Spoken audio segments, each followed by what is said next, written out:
Critics say austerity measures introduced by Rachel Reeves have made a mockery of Keir Starmer's pre-election pledge to protect the triple lock.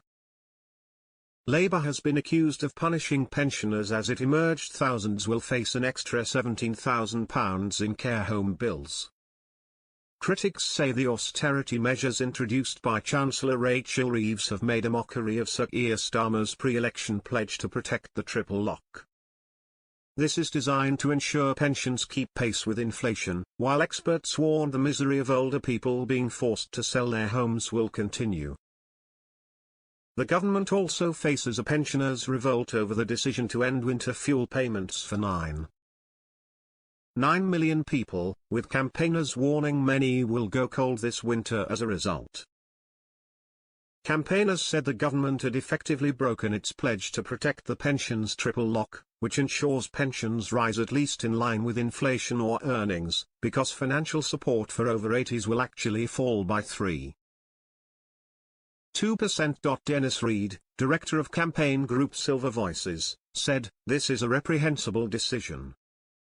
Labour were quite devious on this in the run-up to the election. He pointed out that spending cuts announced by Ms Reeves fell largely on older people.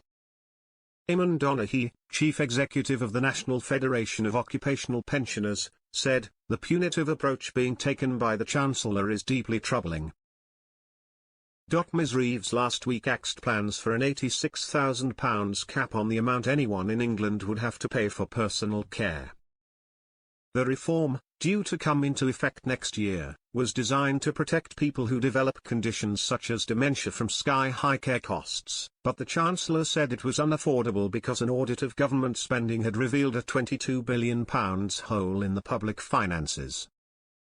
A study by the Department for Health and Social Care reveals the devastating impact that scrapping the cap will have on pensioners.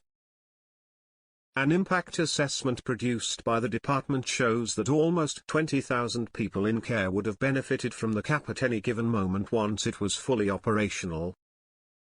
A person with modest assets worth £105,000, including the value of their property, would have saved around £17,000 during the average stay in residential care, which is 97 weeks. Scrapping the cap means people will no longer receive funding for care if they have assets of just £23,250, forcing many to hand over their savings or the proceeds of a property sale. Separate figures show more than 2,300 people last year signed an agreement with their local council to use their home to pay for care. Lucinda Allen, Senior Policy Officer at the Health Foundation, said, "1 in 7 of us will have lifetime care costs of £100,000 or more." Ms Reeves also scrapped winter fuel payments of up to £3,000 for people who do not receive means-tested benefits such as pension credit. Charity Age UK has launched an emergency petition urging the government to rethink its decision. Announcing the end of the social care cap last week, Ms Reeves said, "It will not be possible to take forward those charging reforms. This will save over £1 billion by the end of next year." And defending the decision to remove winter fuel payments from many pensioners, she said, "The scale of the situation we are dealing with means incredibly tough choices. I repeat today the commitment that we made in our manifesto to protect the triple lock. But today I am making the difficult decision that those not in receipt of pension credit or certain other means-tested benefits will no longer receive the winter fuel payment, from this year onwards."